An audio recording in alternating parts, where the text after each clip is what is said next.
69,000 passing mark प्रभावित शिक्षा मित्र भाइयों, आज जो कोर्ट में हुआ वो कभी नहीं हुआ था और इसके मुख्य जिम्मेदार रिजवान अंसारी हैं, जो शिक्षा मित्रों से पैसा वसूल कर केवल तारीख पे तारीख का खेल करते हैं। और हमारे साथ सीतापुर के टीम के मुखिया गुड्डू सिंह, हिमांशु राघव टीम के मुखिया राजकुमार, सत्यव्रत पांडे, रोहित शुक्ला, सभी लोग एक मंच पर हैं और अनु त्रिपाठी, और उन्होंने साफ एचएन सिंह ने कहा और एलपी मिश्रा और परिहार ने, अगर जो ये नो ऑब्जेक्शन का सर्टिफिकेट नहीं देते हैं तो आप लोग मुकदमा नहीं जीत पाएंगे। और प्रदेश के जिन शिक्षा मित्रों ने रिजवान अंसारी को पैसा दिया है, उन्होंने समझ लीजिए एक गाय की हत्या की है, कई मंदिरों का नाश किया है। अभी चेत जाइए आप लोग, भविष्य आपका अंधकारमय है और ये कभी नहीं सुधरेगा। ये मेलसी नहीं, ये पंच तक नहीं होगा। जिन लोगों ने शिक्षा मित्रों के पैसे से अय्याशी की है, होटल बाजी की है, वो कभी इस जीवन में सुखी नहीं रहेंगे। धन्यवाद। साथियों, मैं गुड्डू सिंह सीतापुर टीम से, आज जो कुछ कोर्ट में हुआ, कुल मिला के मैं यही कहूँगा कि उससे मैं भी बहुत आहत हूँ, लेकिन मजबूरी बस, वैसे तो ना बताते लेकिन मजबूरी बस बताना पड़ रहा है। हमारी टीम ने हमेशा पहले ही कहा था, हम सब साथियों ने, जितने लोगों ने था, ये कहा था कि उपेंद्र मिश्रा जी को अब कोर्ट में ना बुला दिया जाए, क्योंकि 12 तारीख में कोर्ट का रुख ऑलरेडी बहुत ही इनके प्रति नकारात्मक था। लेकिन फिर भी अब इसको हम किसकी कहें, बदतमीजी और रिजवान की कहेंगे, क्योंकि आज फिर भी एचएन सिंह जी को लाया तो गया, लेकिन एक जैसे कि अभी तक आए हैं। ये तो हम कहते हैं सत्यव्रत पांडे जी की कि उनकी बदौलत वो आए, लेकिन जिस लिए उनको लाया गया उनको उसी तरह से बैठा दिया गया पीछे। जबकि कोर्ट अब मैं बता रहा हूँ थोड़ी बात, कि जहाँ पे बहस शुरू हुई, लेकिन उनकी फिर अमर्यादित टिप्पणी, और कोई भी वकील ऐसा मैंने नहीं देखा, मैं टिप्पणी नहीं करता हूँ, लेकिन इस तरह से जज साहब से भिड़ना नहीं चाहिए। ये हमारे 69,000 शिक्षक भर्ती में हमारे 20-22 टेट पास शिक्षा मित्रों के भविष्य का सवाल है। आखिर ये ऐसा क्यों कर रहा है, मुझे यही समझ नहीं आ रहा है। एचएन सिंह जी के होते हुए उसने क्यों बहस शुरू करवाई उनसे। कुल मिला के स्थितियाँ बहुत ही दयनीय हैं। अब मैं कुछ कह नहीं सकता हूँ, लेकिन इन सब के बावजूद हमारे सभी भाइयों ने, अभी हम लोग परिहार जी के चैम्बर में गए, जो मौजूदा अध्यक्ष हैं एलपी मिश्रा जी से मिले, और जो परिस्थितियाँ घटित हुई हैं उन पर हम लोगों ने विचार विमर्श करके उनको थोड़ा बहुत सोचा गया है कि किसी तरह से वो सही हो, लेकिन मामला बहुत ही दयनीय है। भैया 69,000 शिक्षक भर्ती में उत्तर प्रदेश के समस्त सम्मिलित शिक्षा मित्र साथियों को रामशरण मौर्य बहराइच टीम का सादर प्रणाम। साथियों, हम 12 तारीख की जो कोर्ट की घटना थी उसमें जो हम कमेंट लिखे थे, हम सोच रहे थे कि रिजवान अंसारी जी अपने उपेंद्र मिश्रा को बैठा देंगे, लेकिन ऐसा उन्होंने नहीं किया। पूरे प्रदेश में एक माहौल बना कि एचएन सिंह साहब को लाया जाए और उनको देखकर उनको बैठा दिया जाए, लेकिन ऐसा उनके द्वारा नहीं किया गया। आज माननीय कोर्ट में 12:41 पर अपना केस टेकअप हुआ और उपेंद्र मिश्रा जी सर्वप्रथम 7 तारीख के अवैध पत्र से बात करते शुरू किया। कोर्ट ने सुनना चाहा, लेकिन उन्होंने फिर 22वां अमेंडमेंट की बात कर दी, और जिस पर जाकर कोर्ट 3 बार उनको कमेंट किया, मिस्टर मिश्रा आप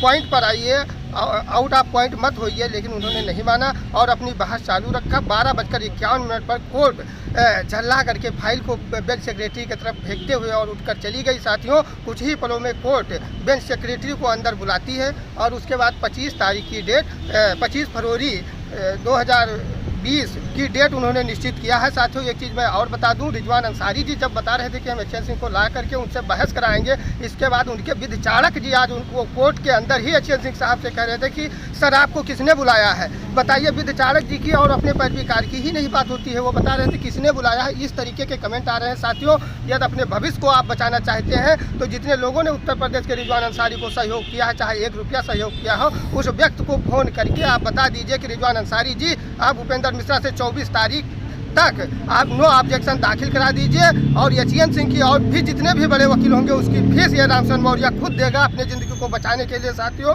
और मैं इसके आगे कुछ नहीं कहना चाहता हूँ। सभी साथियों को धन्यवाद। जो कोर्ट में रहे, आज कोर्ट में जो भी हुआ पिछली डेट से अच्छा नहीं हो रहा है। यूएन मिश्रा साहब रिपीटेड आर्गूमेंट करते आ रहे हैं, बार बार जज साहब उनको रोकते रहे कि आप रिपीटेड आर्गूमेंट मत करिए, आपको जो कहना है 7 जनवरी के लेटर पर कहिए। इन विषम परिस्थितियों में अब शिक्षा मित्रों की जिम्मेदारी अपने भविष्य को बचाने की है। शिक्षा मित्रों को खुद सोचना चाहिए कि क्या इस समय करना होगा। जब हमारे पास एचएन सिंह साहब, परिहार साहब, एलपी मिश्रा साहब, हिमांशु राघव साहब बड़े स्तर के वकील हैं, आनंद नंदन साहब हैं, तो एक ही अधिवक्ता को हम बार बार क्यों प्रेजेंट करवा रहे हैं। हम तो कहते हैं अगर उनकी फ़ीस पेमेंट हो गई है तो सब ठीक है, वो रिटर्न सबमिशन दे दें और बाकी कुछ ना कहें कोर्ट में। बाकी कोर्ट के लिए अब आगे से एचएन सिंह साहब शुरू करें, परिहार साहब बोलें, एलपी मिश्रा साहब बोलें, हिमांशु राघव साहब बोलें, इन वकीलों से अगर ये वकील आपके बोलते हैं तो केस में जीत वापसी होगी, अन्यथा आप सब लोग समझ सकते हैं, क्योंकि हार शब्द आज तक मैंने ना अपने पोस्ट में लिखा है ना आगे से कुछ कहना चाहता हूँ। आज सभी लोगों के साथ मिलकर यह फैसला हुआ है कि अगर रिजवान अंसारी साहब मान जाते हैं तो सभी टीमें आगे कोर्ट में पैरवी करेंगी, अन्यथा कोर्ट में पैरवी करने से क्या फ़ायदा है जब एक आदमी हार लिखवाने पर ही तुला है। बाकी अब मैं कुछ नहीं कहना चाहता हूँ। धन्यवाद।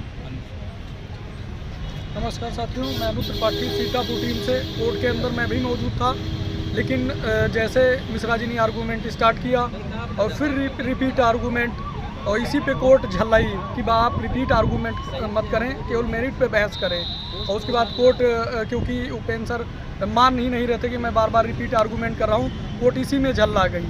और जब एचएन सिंह सर थे तो मिश्रा जी को चाहिए था कि सर को प्रेजेंट कर दे कि सर आप बोलिए, अब हमें ज़रूरत नहीं आर्गूमेंट, वो पूरे करके अपना एचएन सिंह को सर कर देते, उसके बाद कोई दिक्कत नहीं थी। लेकिन आज जो कोर्ट में हुआ अच्छा नहीं हुआ। फिलहाल शिक्षा मित्रों के लिए अब बहुत ज़रूरत है कि वो जागरूक हों, और जिन्होंने रिजवान भाई को पैसा दिया है वो उनसे ज़रूर कहें कि अगली जो 25 डेट लगी है उसमें बस 5 मिनट की मात्र बहस करा के सीधे एचएन सिंह को प्रमोट किया जाए। उसके बाद परिहार सर और सब बोलें, क्योंकि हम लोग जो डैमेज हुआ उसको कंट्रोल करने के लिए परिहार सर के पास गए।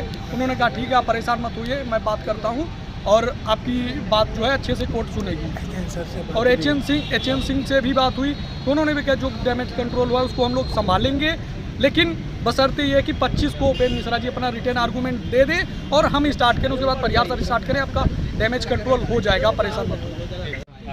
नमस्कार साथियों, मैं मनोज कुमार वाराणसी जनपद से। वैसे मैं किसी टीम का सदस्य नहीं हूं, लेकिन सारी टीमें मेरी है और हमारा जनपद सारे टीमों को सहयोग कराता आ रहा है।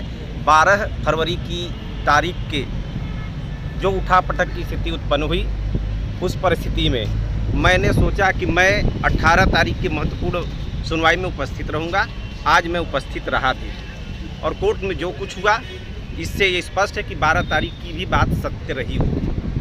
रही बात आज रिजवान अंसारी महोदय की बात, तो निश्चित तौर पे ये कहूँगा कि आज इनकी गलत रणनीति चूक के कारण बहुत बड़ा नुकसान होने जा रहा है। अभी भी वक्त है, जिन लोगों ने रिजवान अंसारी को सहयोग किया है उनसे यह दबाव बनाया जाए कि उपेंद्र नाथ मिश्रा को रोक लिया जाए, अन्यथा बहुत बड़ा नुकसान होगा।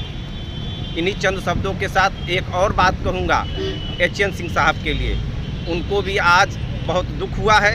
उतनी दूर से आए हैं बहस करने के लिए और बहस नहीं हुई, इसके केवल एक ही व्यक्ति जिम्मेदार हैं, आदरणीय रिजवान अंसारी जी। इसलिए मेरी अपील है उन समस्त प्रदेश के शिक्षा मित्रों से जिन लोगों ने सहयोग दिया है, दबाव बना करके रिजवान अंसारी को उपेंद्र मिश्रा जी से रोकने का प्रयास करें।